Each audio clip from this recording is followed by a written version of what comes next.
Um, so this week we're going to talk about Ecclesiastes 4. So as you guys already know, this semester we're studying Ecclesiastes. So let me give you the rundown for today. Okay? Just give you guys a brief bio. I noticed some people that I've seen before and have met, and I also noticed some people that I have not seen or met. So I'll just take a few minutes just to give you guys an introduction of myself. And then we'll spend some time going over the context of this passage. It's always important to know the context of what your passage is talking about. And then we'll look at Ecclesiastes 4. So I broke it up into 4 sections. Ecclesiastes 4 actually divides very easily, or it divides distinctly into 4 different sections. So the title of this chapter, I titled it, or this study, is The Brokenness of Our World. And then going off that theme, verses 1 through 3 being the brokenness of oppression, verses 4 to 6 being the brokenness of envy, 7 through 12, brokenness of loneliness, and 13 through 14, the brokenness of politics. And then we'll talk about some applications and answer any questions if I can, or provide some discussion questions for us if we have some time. So let's not waste any time and get started. So this is my family.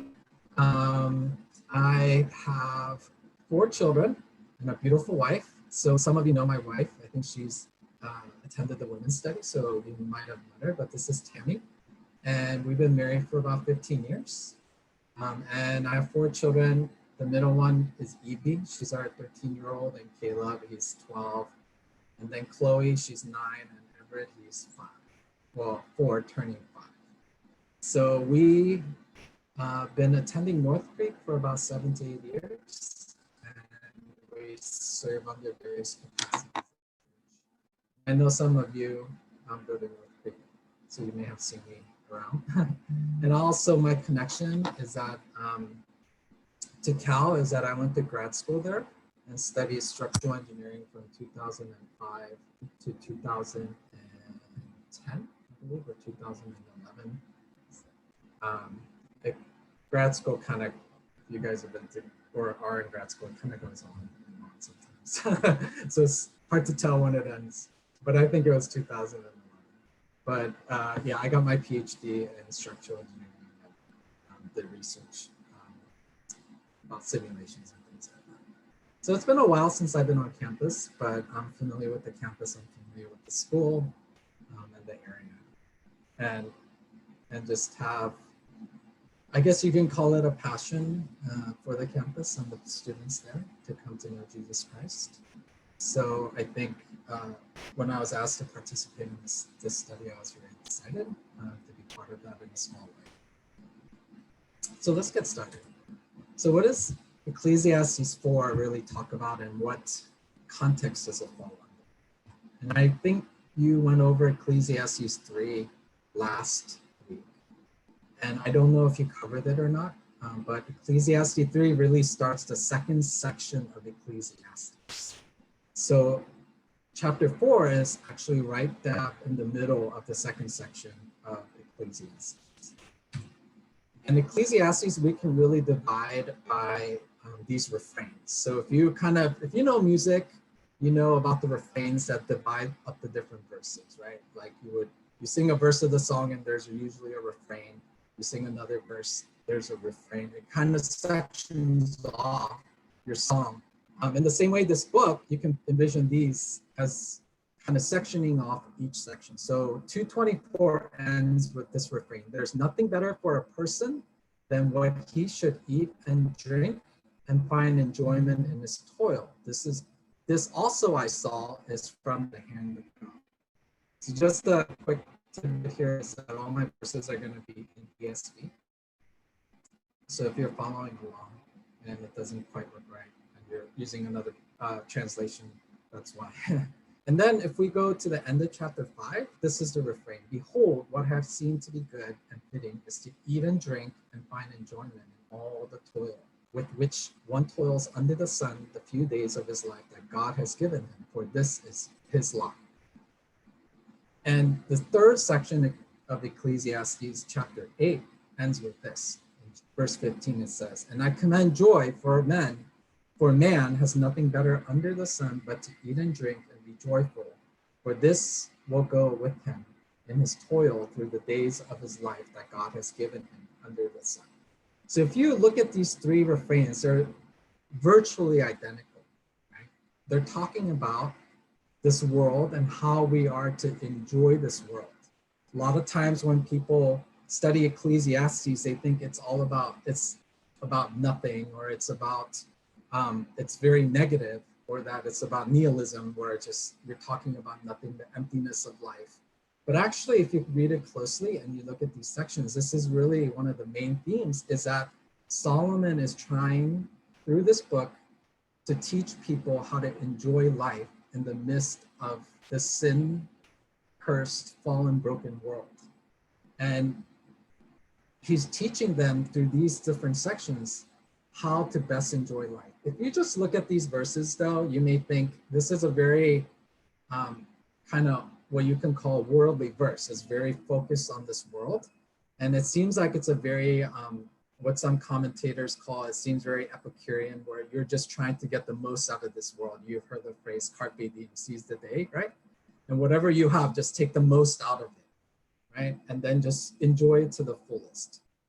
I think if you look at just these verses, you might be able to take that away, but these refrains occur under a larger context, and that occurs in the epilogue. That's the end of Ecclesiastes from chapter 12 to 13, where he tells them, the end of the matter, all has been heard. Fear God and keep his commandments, for this is the whole duty of man.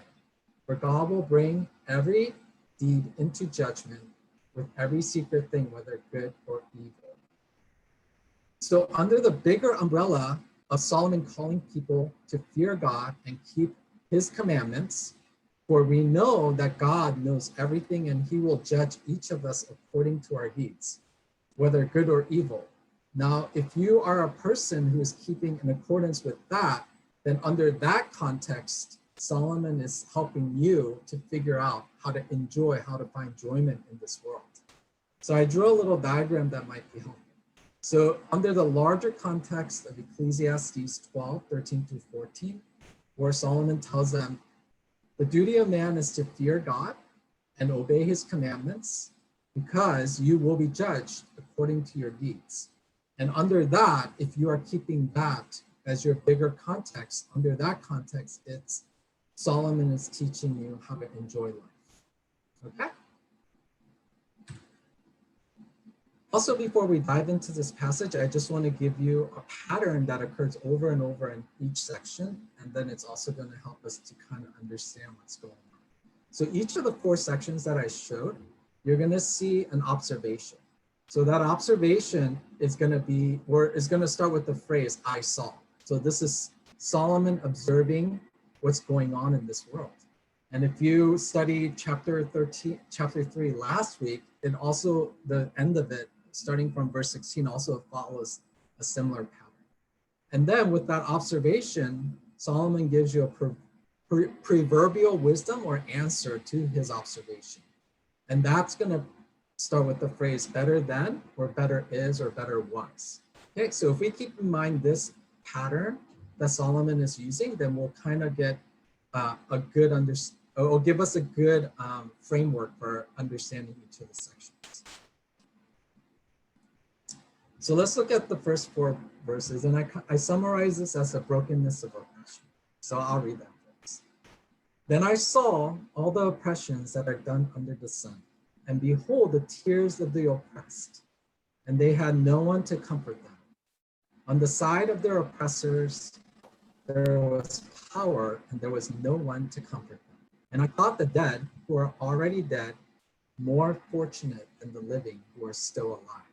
But better than both is he who has not yet been and has not seen the evil deeds that are done under the sun.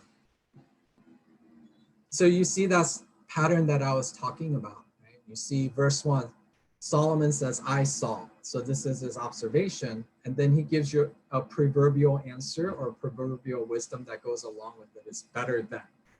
So if we dive into this section a little deeper, you'll see what he's trying to say, and what we all know about this world is that there are people who are oppressed, and there are people with power who oppress them, right? And the saddest thing about this is that those who are oppressed have no one to comfort them. And Solomon repeats this phrase twice. Usually in the wisdom literature, when something is repeated twice, then it's trying to clue you in to tell you that this is something that's important. Okay? And along with another commentary on wisdom literature is that, along with Proverbs and Job, when you look at it, what wisdom literature teaches you is how to best navigate this world where it's broken and nothing is the way it should be. And wisdom literature in the Bible will teach you how to navigate through those different obstacles to best obey the Lord, to best fear him. And so you'll find a lot of stuff like this in Proverbs where the writer of Proverbs will repeat things. And he will point out things that are generally true in this world, but not all the time. So it's not something that is prescriptive in the sense that he's not telling you to do certain things. Well, he is, but it's more descriptive of describing what's going on in this world. And when we look at this world, it's very clear that there are people who are being oppressed and there are people who are oppressing them who have power, right? This is the idea of those who are strong versus the weak, or those who are in power and those who have no power. And this is evident to everyone, even unbelievers as well. If you remember this famous quote by Laura Acton, he says, "Power tends to corrupt, and absolute power corrupts absolutely." Okay, and we see this every day in history. We see it in everyday life. We see it in politics. We see it in business. Anybody who has power tends to get corrupted, and those who have more power want more power. And the more power that you have, the chances that you're corrupted the chances that you will get corrupted are very high. And we know this is not the Lord's design for this world. Because in Zechariah 9, chapter 7, 9 through 10, it says, "Thus says the Lord of hosts, render true judgment, show kindness and mercy to one another. Do not oppress the widow, the fatherless, the sojourner, or the poor, and let none of you devise evil against another in your heart." And if you read the Bible through several times, you see the same sort of idea that God is always on the side of those who are being oppressed. And God is not for oppression, but he is always on the side of the fatherless, the widow, the sojourner, the poor, and those people who can't protect themselves, those people who are weak and they don't have any means to provide for themselves. And you even see it in the Pentateuch when God gives them the law. He tells them about gleaning the field, and he says, when it's harvest time and it's time for you to glean the field or harvest from your plants, you only harvest to a certain point and you leave the rest for the poor to come, or the fatherless or the widow to come and take that. It's kind of, I guess you can refer to it as a divine welfare system, right? And so God always has a heart for those. So when we see a verse like this and it says that there's oppression and there's those who are being oppressed, it's definitely not the plan of God, right? And Solomon goes on to say that dead are better off than the living because they don't have to see this, or they don't even have to experience it. And he goes even further and he says, better than both who are alive and both who are dead, is he who has not yet seen, he who has not yet been and has not yet seen the evil deeds that are done under the sun. That this evil is so wicked that it is better for the person who has not yet even been born, right? So this begs us to ask the question, does this type of oppression exist today? Right? This is a really hot topic in our political climate, right? We see it in protests, we see it in the Black Lives Matter movement, or whatever your political stance is, you see that this, as social justice, justice for the oppressed is a very hot topic, right? And so this section or this whole chapter is very relevant to us today because Solomon is addressing things that are happening I mean, that have happened over time and continues to happen. And that is true. It was true then, and it is true today. It's a timeless truth or a timeless observation of how the world functions. Okay. So, like for instance, you know, I come from a first generation immigrant community, right? And a lot of times when you look at immigrant communities, you know, you would think, you know, that some other, you know, race is oppressing them. But a lot of times when you look, it's the same race that oppresses each other, right? So, you know, you would see things like when I was at Cal, probably when I was a student, there was a big news story of this, I think it was a rental company that was run by an Indian family. And what they were doing is they were importing workers from India to come in to work and maintain the apartments, and they were basically treating them like slaves, you know. And you know, when you see like people who come and they try to find jobs and they end up finding jobs with people that are within their own immigrant community, and those people are oppressing them to get work out of them. You know, you hear things like they'll make them do hard labor until, you know, promising them green cards and helping them to sponsor them to stay in the United States. So this is just something that is just in our faces every day, whether you don't have to look very far to see where this is occurring. And the next section from verses 4 down to verse 6, I call the brokenness of envy. Then I saw that all toil and all skill and work come from man's envy of his neighbor. This also is vanity and striving after wind. Fool folds his hand and eats his own flesh. Better is a handful of quietness than 2 hands full of toil and striving after food. So here we see that same pattern again. Solomon observes the toil and all skill working from men's envy of his neighbor. And then he gives us a better is a handful of quietness than 2 handful of toil and striving after the wind. So let's look into this a little deeper. So that verse 4, when he says that all toil and skill and work comes from a man's envy of his neighbor, this is vanity and striving after the wind. This is something that's very evident to us as well. We see I think we've all heard phrases like this, right? Dog eat dog world. This is a dog eat dog world, right? This life is a rat race, right? The survival of the fittest, you know, in the sense. And Solomon is merely observing here that there is envy that's driving people to work harder, and in a sense a jealousy or a motivation by jealousy that is causing them to compete with one another and to try to get ahead of each other, right? And that's at the end of the day very exhausting, right? And there is a sense where when your neighbor does better than you, you sense that sense of envy within yourself. And I've sensed it too, right? When my coworker gets praised for something, or you know, when you're in school and your friends get a better grade than you, there's a sense, oh, how did he do that? He's not as smart as I am, or I studied harder. How come he got a better grade than I did, right? But you always have to remind yourself, because that's not what God wants for us. He says, rejoice with those who rejoice and weep with those who weep, right? And that's the constant reminder of a believer to remember, like, I'm to rejoice with those who are rejoicing right now, who have done well. And God does not want me to be envious or jealous of that person because they have whatever that I want or whatever that I covet that I don't have. And in contrast to that, this is a very proverbial phrase, and this is echoed in Proverbs as well. There's at least one reference to this, is that instead of just killing yourself and working so that you can get one step ahead of your neighbor, as in verse 4, there are those who respond the other way.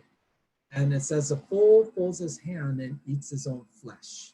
So this is saying that a fool does not work with his hands and eats his own flesh. There's some debate about what this means, but I think one of the commentators said this is someone who doesn't work. So they're forced to dip into whatever resource that they have until they exhausted it all, and who refuses to work and ends up finding himself in a very bad place because they're not doing anything and they're just consuming, but they're not working, right? And which is a complete opposite of what verse 4 is saying.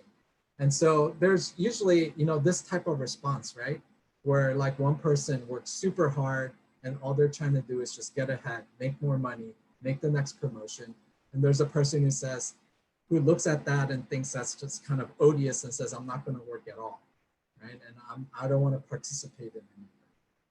But what Solomon suggests here is verse 6. Better is a handful. So some translation will say one handful of rest is better, right? So it's trying to contrast one handful versus two hands full. And so he's saying, for us to get through this life, you cannot be on either extremes. It's better to have a handful of quietness than two handfuls of toil and striving after them. So he's saying that verse 4 isn't good, verse 5 isn't good, but there is a way to navigate through these two extremes where you do find contentment in what you're trying to do. And the third section from verses 4 through 7, it's really the brokenness of loneliness. It says, then I saw vanity under the sun, one person who has no other, either son or brother, yet there's no end to all his toil. And his eyes are never satisfied with riches, so that he never asks, for whom am I toiling and depriving myself of pleasure? This also is vanity and unhappy business. Two are better than one, because they have a good reward for toil. For if all fall, if they fall, one will lift up his fellow. But woe to him who is alone when he falls and has not another to lift him up. Again, if two lie together, they keep warm. But how can one keep warm alone? And though a man might prevail against one who is alone, two withstand. A threefold cord is not quickly broken. So we see the same pattern again, right? In verse 7, he says, I saw vanity under the sun, right? And that vanity is that loneliness of one person.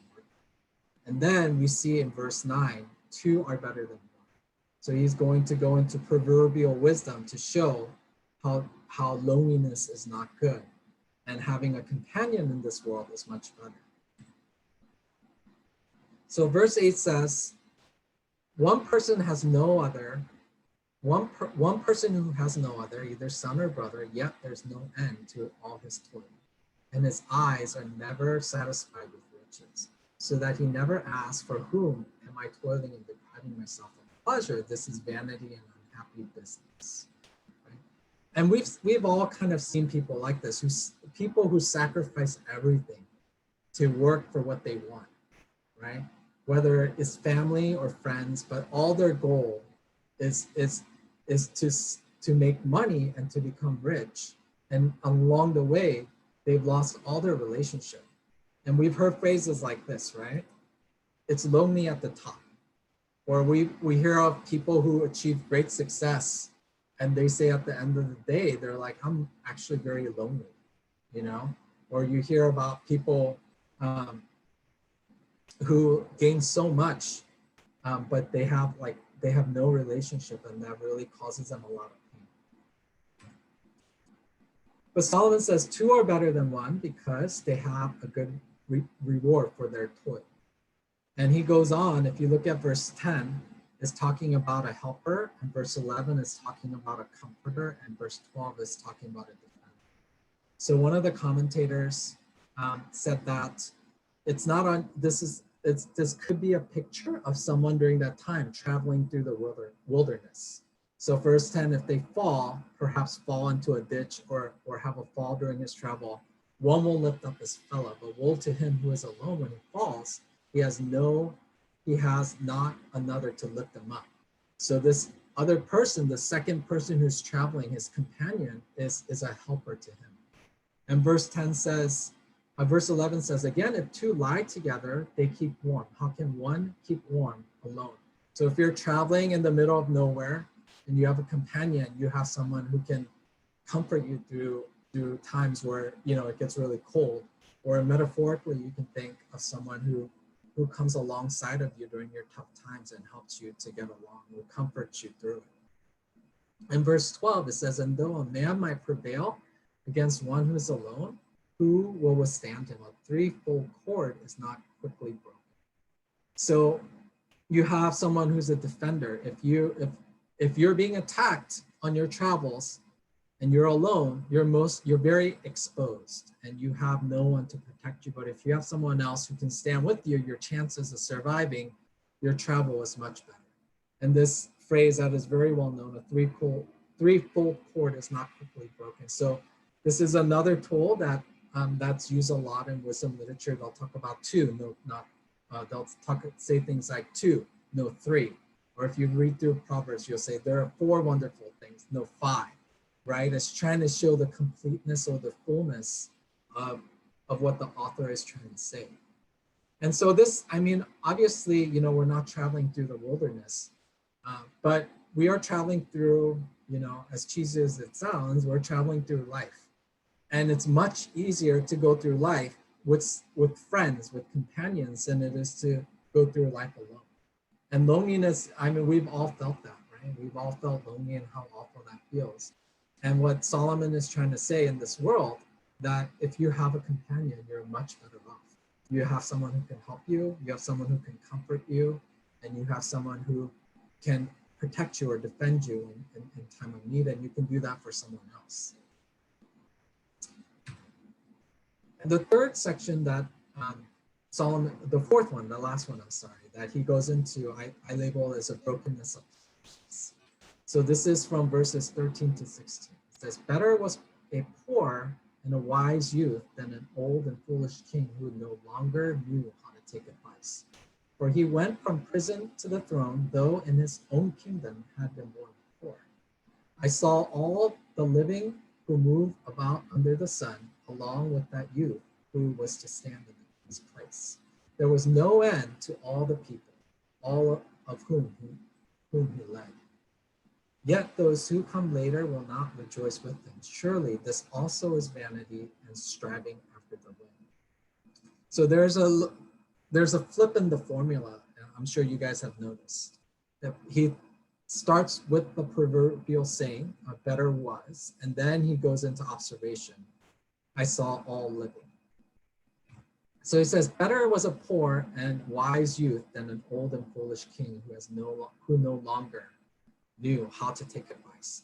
And if you notice throughout this whole section, he's always comparing and contrasting two groups, right?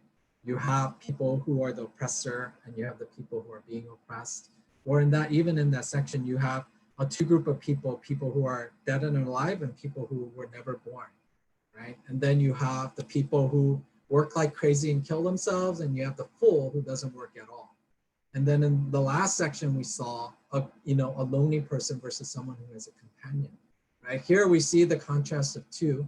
The wise is a very stark contrast, right? A poor and wise youth and an old and foolish king who no longer knew how to take advice. So there's some discussion about whether this is actually a specific person in history that Solomon is trying to describe, or this is just a general observation of what he was seeing, right? But I think it's just something that's general, that is generally true, that he saw, not someone that's specific. And you can make an argument for either one, but what he's saying is that you have someone who is poor and wise is better off than an old and foolish king who doesn't listen to anyone anymore. And for he went from prison to the throne, though in his own kingdom he had been poor. So this is talking about the poor and wise youth. So there is a sense where the poor and the wise youth, or the youthful, is going to take over the old and foolish king. So there's kind of this you can say kind of the turning over of the power structure, right? So this person who is who was in prison. And a lot of times in those days, you could have been thrown in prison because you owed somebody money and you couldn't pay it off, or you were poor and you couldn't make ends meet and you owed somebody a bunch of money. And that person who is poor, who's in prison, becomes a king, right?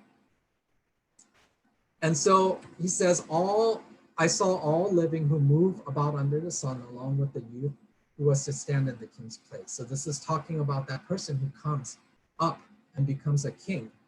And all the living move about under the sun, and all those along with them. So it's kind of this transition of the youth taking over the old. And this is very relevant as well in our society, right? You see that all the time. You know, I took this quote from Greta Thunberg. If you don't know who Greta Thunberg was, it was a Swedish teenager who gave a famous speech, a well-known speech at the UN about global warming. And it was a very passionate speech, and it was on the news. You know, CNN had it, and a lot of other, and she was very passionate about what she was saying.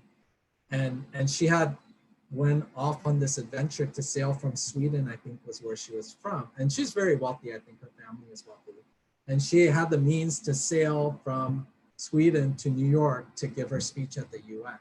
And she did it all without fossil fuel, you know. But the thing, you know, if you know the story, you know, like the people who were, you know, there are tons of people who were helping her. And then like people who had to fly on the airplane to meet her at New York, you know. So it wasn't like very practical, but it was a statement that she was trying to make. But she said, we show that we are united, that's talking about the youth, and that we young people are unstoppable.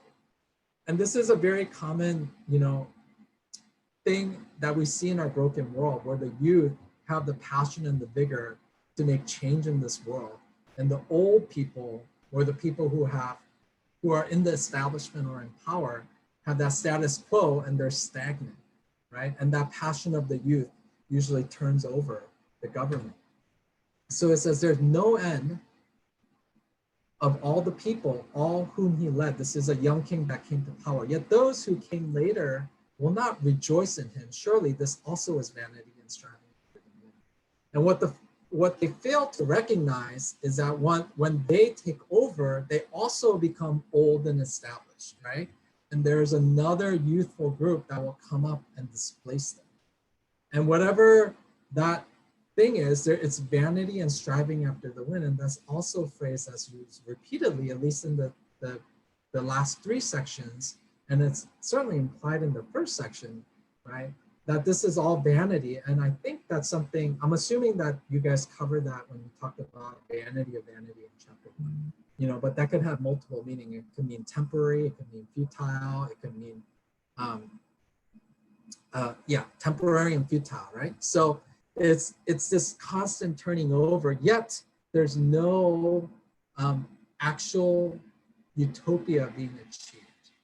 This is the youthful want to achieve a world, a perfect world, and it constantly turns over, yet it doesn't necessarily seem to be getting better. It's just the same cycle that happens over and over again. So when we look at this, you know, and I started the study by saying that Solomon is trying to teach us how to live a joyful life, a fulfilled life, enjoy this life by navigating through these difficult obstacles. And after reading chapter 4, you're like, oh, that really, like, all this is really downer, right? None of this like is making me want to enjoy the world, right? But I think it's just for Solomon, and I think that's a lot of wisdom literature does, is that it's very nitty gritty realistic. It's not something that glosses over a lot of the painful details of our world and our life and existence, but they hit it head on and help us to sense of it in the sense, and also to fear God and to obey him and to exercise wisdom in the midst of a world that is certainly broken, right? And when we talk about the brokenness of, you know, our personal spirit as people who are sinners, we're broken people, yet it's the same is true for this world and this system, right? Everything that we live in is completely broken, right? And we see that through oppression that Solomon is talking about. We see it even in the politics of how it's broken. You can just go to Washington and see how the system is completely broken, right? And we see it in our work. We work, and it seems very meaningless and purposelessness, and it doesn't seem very purposeful, and we're just doing the same thing over and over again, right? But that's not necessarily the right way to look at everything. And I think one of the applications is that the way that we as Christians work, the things that we do, whether you're going to school, right? That's your work right now as students, or whether you're working in an office, or whether you're working with your hands, or you have a profession, should be fundamentally different from how unbelievers work, right?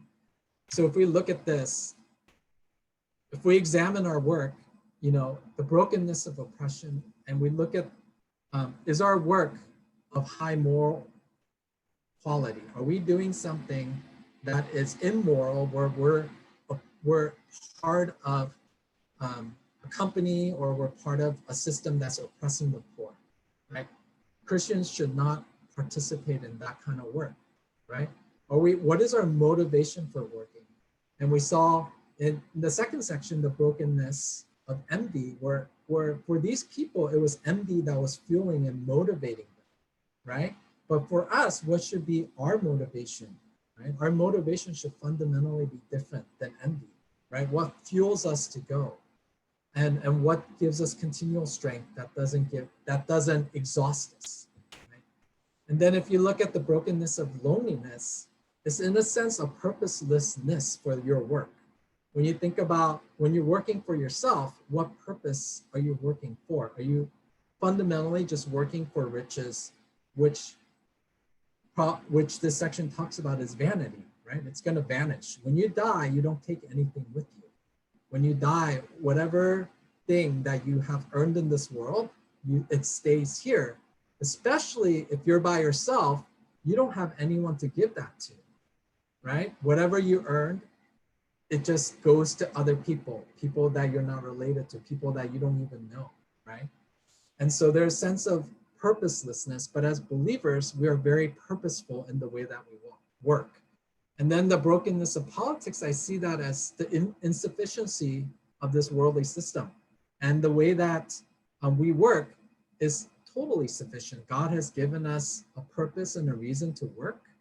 And that contrasted with what our political system does, which is completely incapable and sufficient to do anything good. And the second application that I think we have to talk about is the brokenness of our world, a system that we see, should cause us to yearn for Christ's return. This is one of my favorite passages in Revelations 21, 1-4. It says, "Then I saw a new heaven and new earth, for the first heaven and the first earth had passed away, and the sea was no more. And I saw the holy city, New Jerusalem, coming down out of heaven from God, prepared as a bride, adorned for her husband.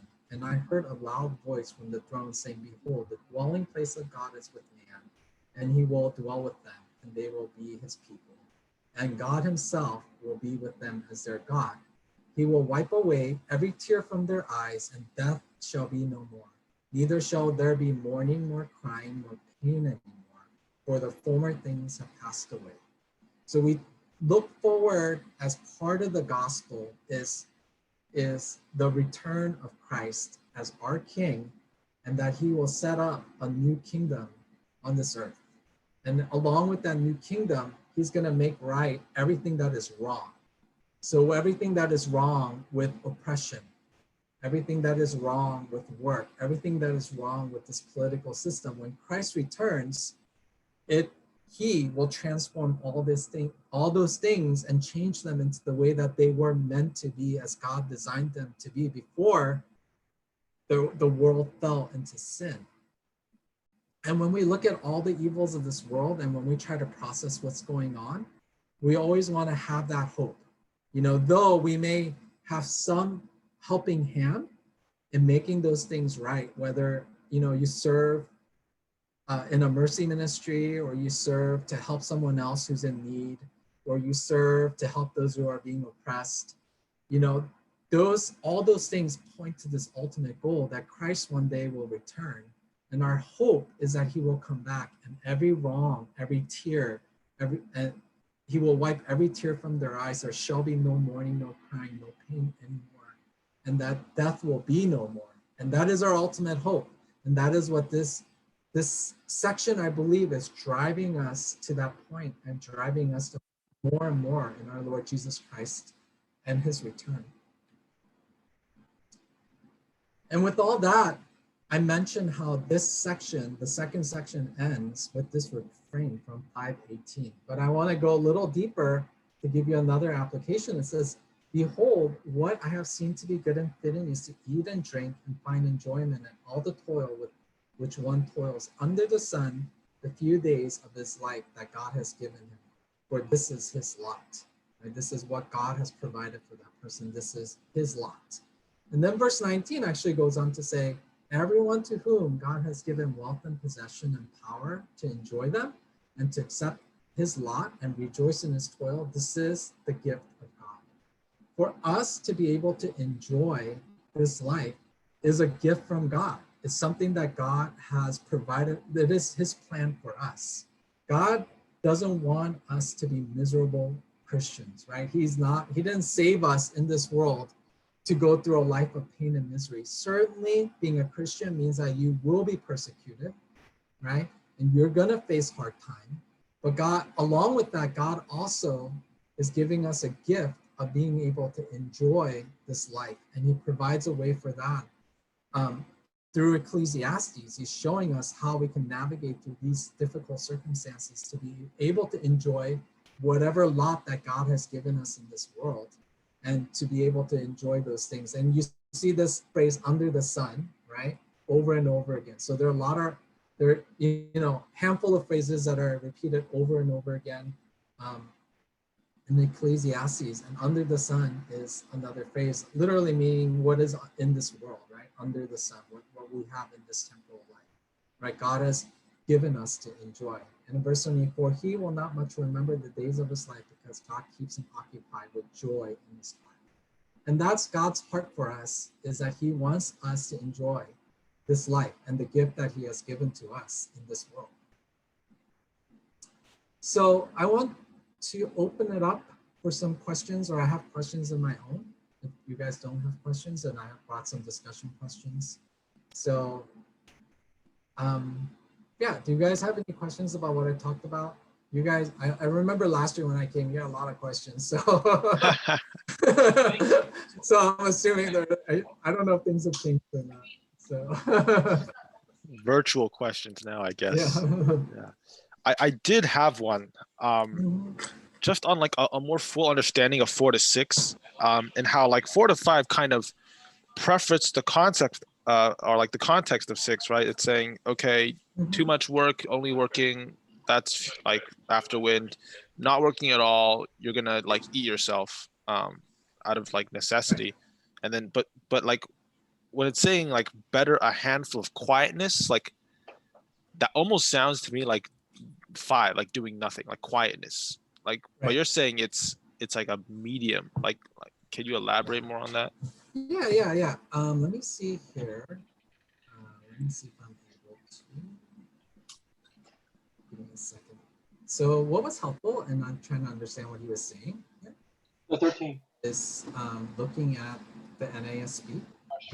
So if you guys know about the different translations, you know that the NASB is the more literal version. So the NASB version of this, I'll just pull it up real quick.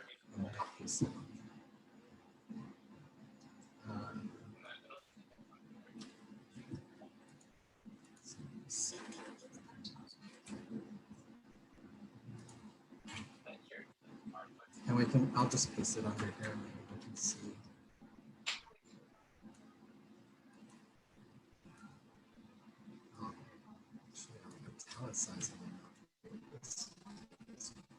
So kind of more literal translation of this from the Hebrew is, one handful of rest is better than 2 fistful of labor and striving. Right. So he's saying that, this is where I was talking about the balance, just having a one hand full of rest and the other, applying that other hand is working, is better than having 2 fistful of labor and striving, where you're going all at it. Ah, Where okay. that's where I get that, that Oh, understanding of verse 6 being in between verses 4. So I see. So you're saying because what, there's like these two hands, one hand having yeah, rest, that it's implied the other's labor, and that's better. yeah, right. Oh, interesting. Yeah, so there's a lot actually of this concept of two. If you haven't noticed, you probably noticed it. There's a concept of two here, right? There's a concept of both in the first section, both being the dead and the living, right? Not being the person who isn't born is better off than the both who are dead and alive. And there's a concept of two in the um, third section where it talks about the lonely person, and then the two are better than one, right? And then the concept of two in the last section, well, it's a concept of two where it's comparing and contrasting the two, the young, wise, poor person versus the old, foolish king. Right? But yeah, this was a little confusing what I was talking about, but I think when you look at it, the more literal translation of this, I think it makes more sense. Yeah, that makes sense. I have a question. Yeah, is this crazy? I have trouble with the kind of like understanding the application of the part of the oppression part, because it seems like he's just saying, well, better than both is he who has not yet been or has not seen the evil deed. So it seems like if you haven't been born yet, you're better. It doesn't really give us alternative. Like No, he doesn't. No, I'm sorry, I didn't mean to cut you off. Oh no, it seems like the other ones all have like a practical Right. alternative for like, like living Christians. But for this, Right. like, oh, you're better that you're dead, or even better is you haven't been born yet. Yeah, no, I think you're absolutely right on this. So not all of these are, in the sense, something that you can apply. I think this more stresses the fact of how evil and how pervasive, and how, in the sense, how we can't overcome this kind of evil in this world.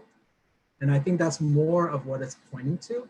There is oppression, and there are people who work and people who try to undo some of this oppression, but it's comes up over and over again in history. And you guys have studied history where people get oppressed all the time, right? People get into power and then they oppress the weak, and the weak arise to power, and then they oppress, the weak again, right? So I think this is more of his observation and this proverbial saying, maybe not something that we can apply directly into our life. Yeah, I mean, obviously this is very I don't want to say negative, but it's not very helpful and applicable to us. I think that's where I'm pointing this more to, like, when you see this kind of oppression, yes, there's something that we as Christians can do to undo that oppression, but ultimately at the end of the day, we have to look forward to the return of Christ, who will undo all this oppression. And I think that's more of what this is, looking forward more to what's to come more than just looking at now, what can I do about that. I see. So That's it's kind of my understanding of it, yeah. Okay, thank you.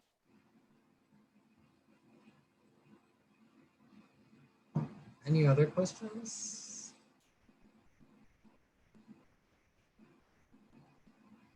Yeah, I have a question. So going back to the verses that Thomas asked about, just this idea of toil. We also talked about toil earlier on, like chapters. We mentioned in chapter 3, but in chapter 2 as well. Just wanted to know whether this toil is talking about like personal work, such as like what I would do for like the company I work at, or does this include ministry as well, or like, yeah, toil that's more like for God in a sense? I think so there's a lot of synonym in this chapter. So there's like things like toil, there's work, there is, in verse 3, it talks about deeds, right? Things that are being done. So in the context of verses 4 and 6, I don't think it's necessary. It's definitely not talking about the toil of ministry per se, right? I guess you can make an exception to that case and say maybe this person was in ministry and it's talking about the toil, the envy between ministries. But I think it's more it's a more natural reading of this to say like the toil of work or the profession that we do every day, right? And but that doesn't mean that there isn't toil involved in ministry, right? But I think in the context of this section, it's more talking about like the thing that we do as our professional job. Okay, thank you.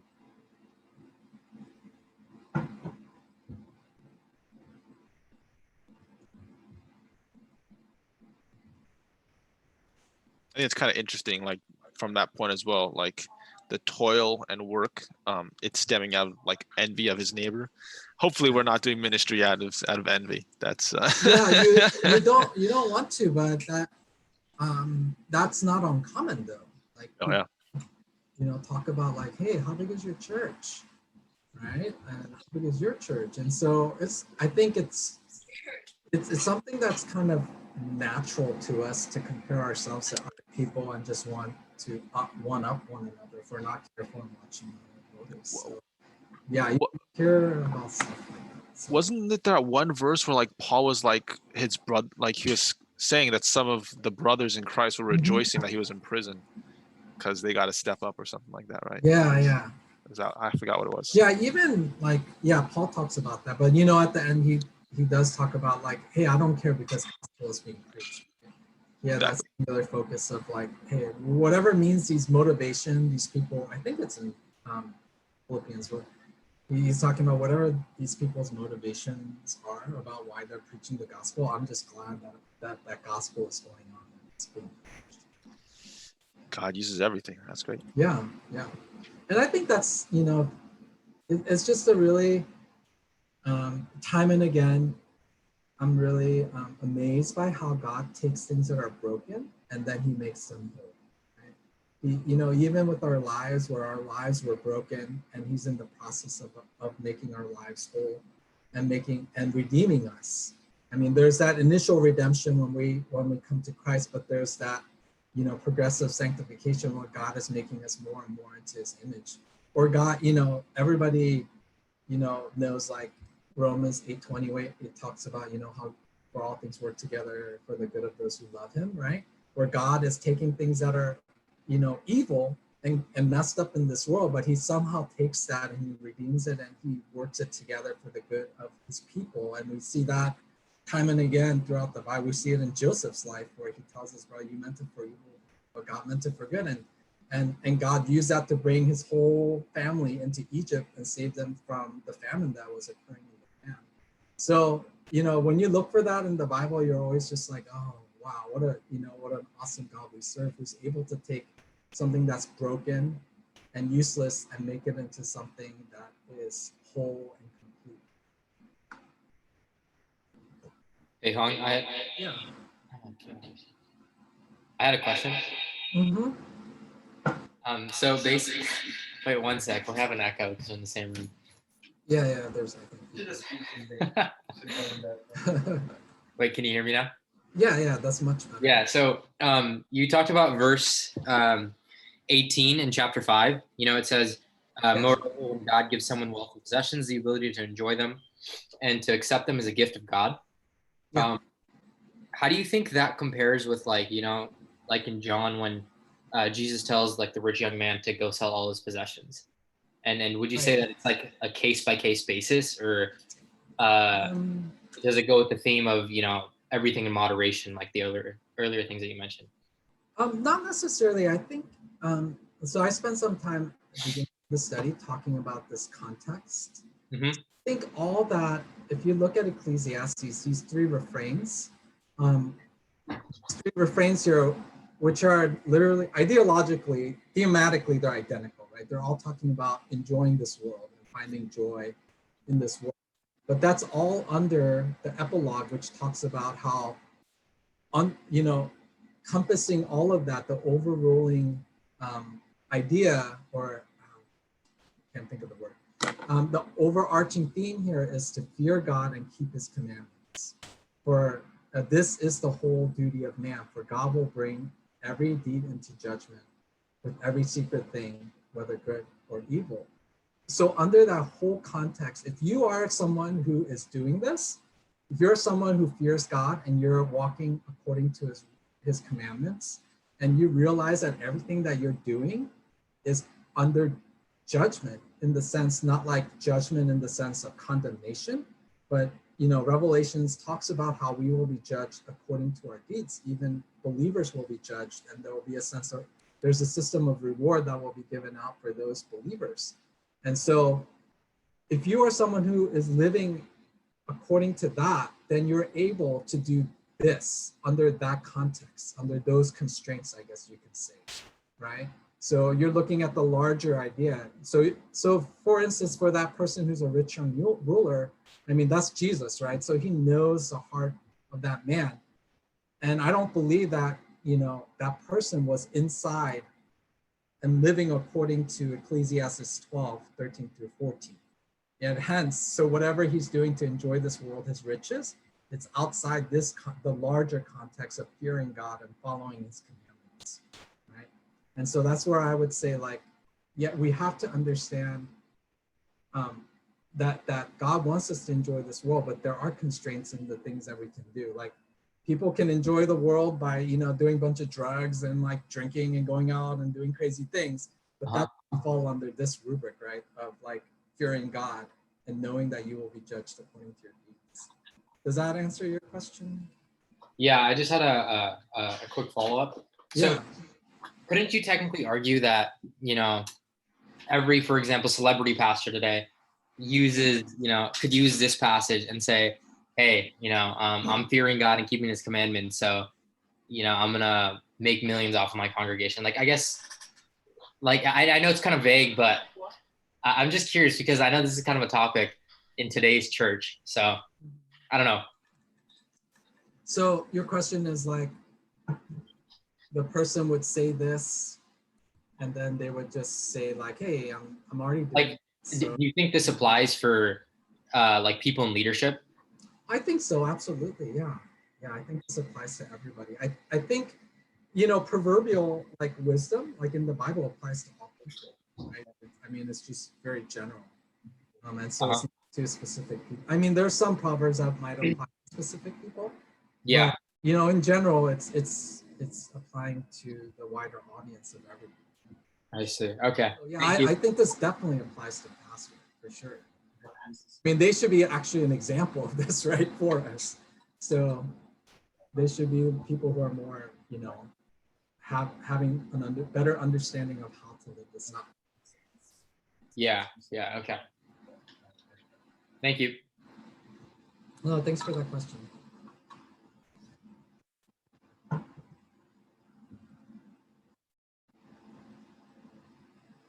Any other ones?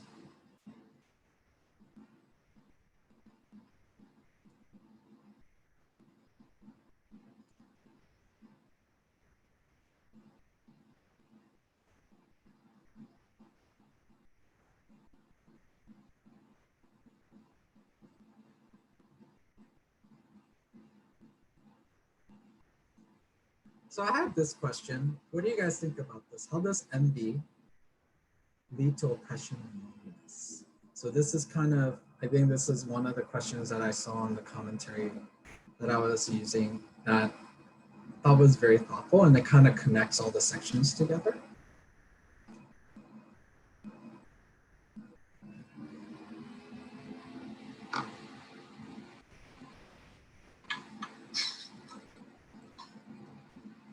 I think like in a typical setting, like where if one person is trying to like, let's say like in the context of like school, like you're comparing yourself to other people, and then you want to get like be like the top of the class, and your motivation is just like to, in a sense, like overthrow others or like be better than others because you want like the valedictorian or whatever name that they have, which could lead you to like doing really harmful things to both yourself and others, which leads to oppression and like bringing like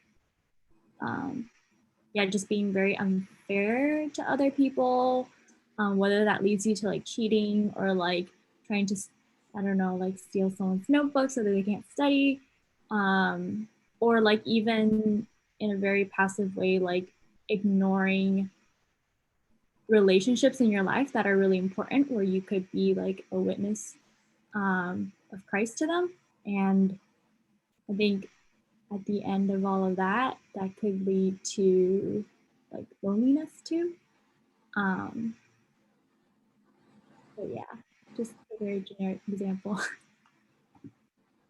No, I think that's spot on. I think like MB driving you to work could lead you into oppressing people to obtain what you want, right?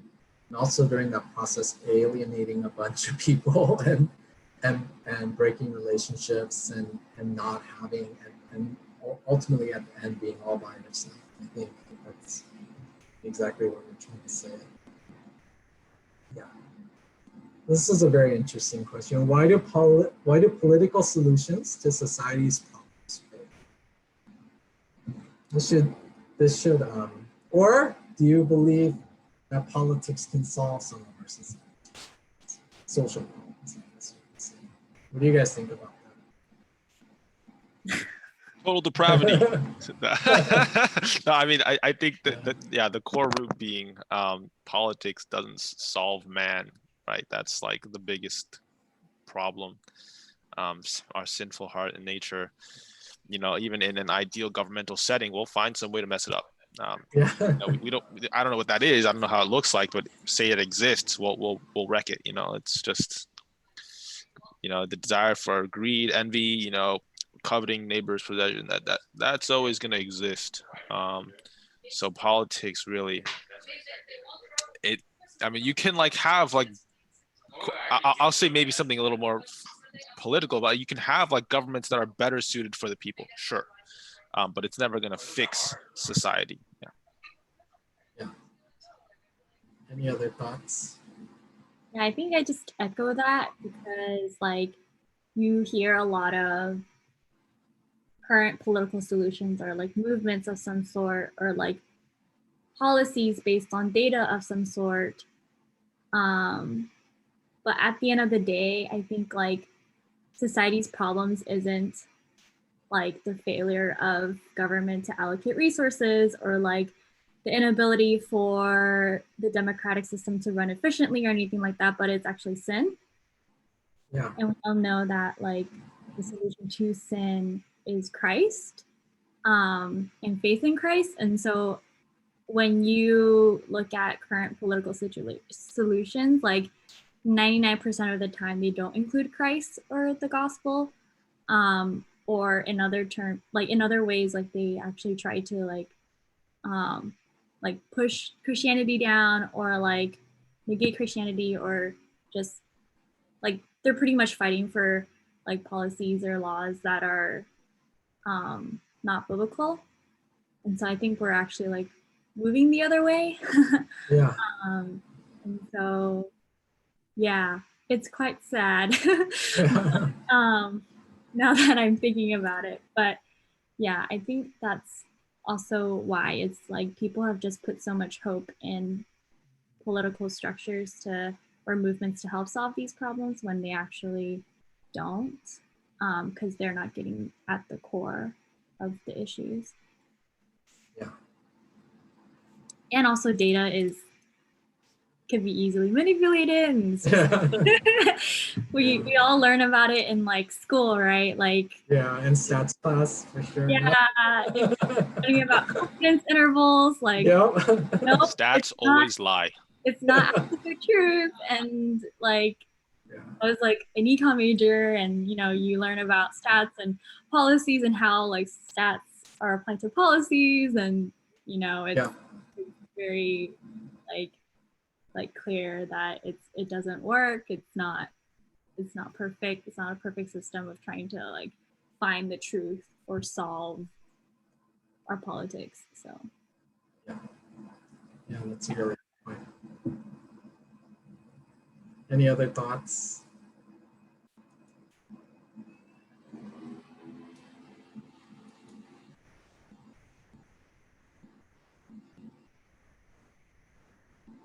I had a really interesting, like, um, I don't know if you call it an epiphany, but when I was in my mid-20s, I was in the Air Force, and I got stationed at Little Rock Air Force Base. And I was going to a church, and they were sponsoring a program where they were, you would go and you would mentor kids in the projects and help, do you meet with them once a week, and then you would, go through a Bible study with them and kind of mentor them. And so I was single, I had nothing to do, and I was, really interested in that kind of work. And so I, volunteered, and I started working with this one kid. And one of the things that they tell you about in the training, one of the stories they told us was like, it really kind of woke me up, where they're telling a story about this girl who came up through the system, and she was getting ready to go to college, and because of her circumstance, she ended up getting a full ride to the University of Arkansas, which is kind of the state school there, right? And so when she came and she got all the paperwork and everything, and when she told her family, they didn't want her to go because they were afraid that they were going to lose their welfare system, right? So they didn't, which wasn't true, but they were really concerned because they never had anybody do this in their family, and they, somebody had told them that or whatever it was. They didn't want her to go to college, even though she didn't have to pay anything to go, right? And I'm not knocking on the welfare system, and that's not what I'm trying to do, but there is a political, and as Christians, we're always called to help the poor. And there are Christians on either side of that debate, whether our government should have a welfare system or not. But the fact that the system that is, that was designed to help them and to come out of poverty was keeping them in poverty, or trying to keep them in poverty, was something that really kind of hit me. I'm like, even when with good intentions and you have a system that's trying to help people, it really doesn't help them, right? It actually, in this case, was trying to convince this girl to not go to college, and get an education for free. And you're just like, wow, that's really like messed up. And I think maybe Yo-Yo and Thomas were talking about this. But like all our unbelieving friends and family, like this is like all they have, right? Like this world is all they have.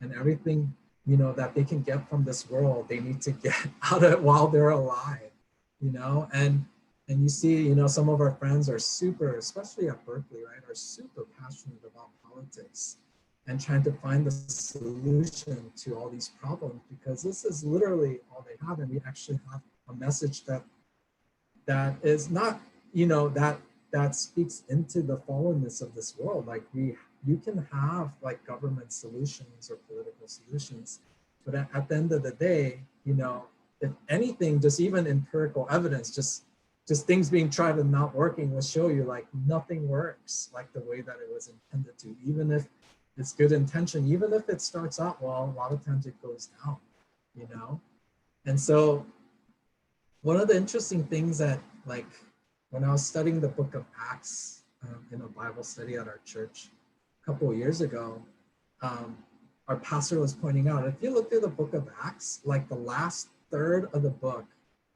is Paul. He goes to Jerusalem. I think it's in chapter 19 or chapter 20. And Acts has 28 chapters. So the last third of the book is literally Paul in prison defending Christianity to the Roman government and trying to convince his rulers like Christianity is good for society, right? Which is like basically the argument that we are trying to make as well as believers, is because like right now in our political climate, we are considered a lot of times, we are considered bigots, or we're considered narrow-minded, or we're, getting marginalized because people are saying Christianity is not good for society, but in essence, it's the other way around, right? And so, like as believers, like we know like Christianity and is good for our world. Whether, not just, which is this is the most important thing, that it provides eternal salvation, right, for people who are otherwise going to hell, but also the morality and the ethics of what Christianity provides tries to build up society. It doesn't try to tear it down, so that's just something else. Like when you think about, just our political climate nowadays, it's just like everything, like I think Yo-Yo was saying, it's kind of depressing to look at it. It's just everything, that we're doing is just trying to tear everything down, and trying to, in a sense, try to rebuild it in the way that we think it should be. But, if history tells us anything, like it's not going to solve any of those issues that it's trying to solve, Any other thoughts on that question?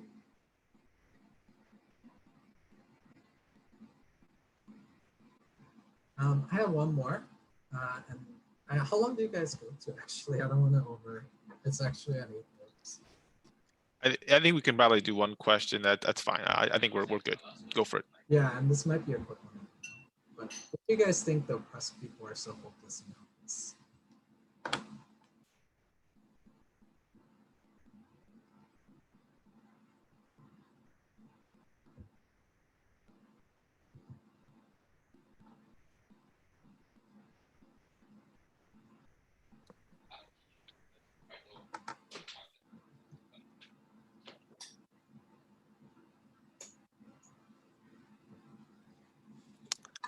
I think the straight shot answer is that because I think we are talking about this prior, the concept of trying to get the most out of this world. If you don't have Christ or you don't have God in your life, they can't even do that.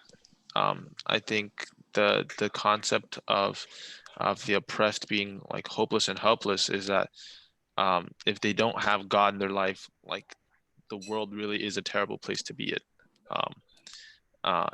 Maybe the oppressed, they can blind themselves thinking, or the oppressors, they can blind themselves, whatever, with power, money, whatever you want. They could shield their eyes from the reality for a bit. But I think the oppressed don't really have that as big of a blindfold. So yeah, definitely without God, there's really nothing much left on this earth. Yeah, there's nothing to put your hope into, right? People who have something could put their hope into whatever money or whatever status or what they have. But people who are oppressed literally have nothing to put their hope into, apart from God. How do you guys think they're helpless?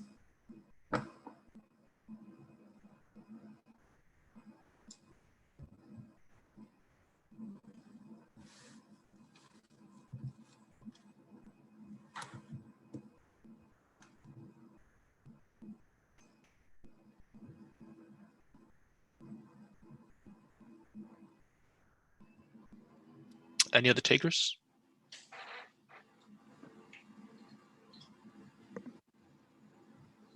I try to make the questions look, I think this one I got straight from the commentary too. Because I thought this was it was a thoughtful question, but it wasn't like a total the question, right? Yeah.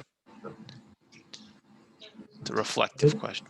Yeah, it's a reflective question. It's not meant to be like, oh, your answer is wrong. That's not what it says.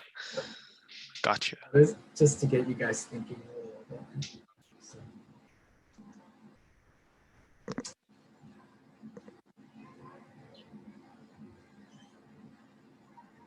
Isn't like when you're at a hopeless state, you're like naturally helpless too. Like, oh, there's no way out of this situation, so there's nothing to look forward to. In a way, yeah. Yeah. I mean, you find a lot of times like oppressed people don't have the means to help themselves. A lot of times people have the means to, all of you guys have the means to go to college, right? And and have a sense of trying to make a living out of your life with whatever skills that God has given you, right?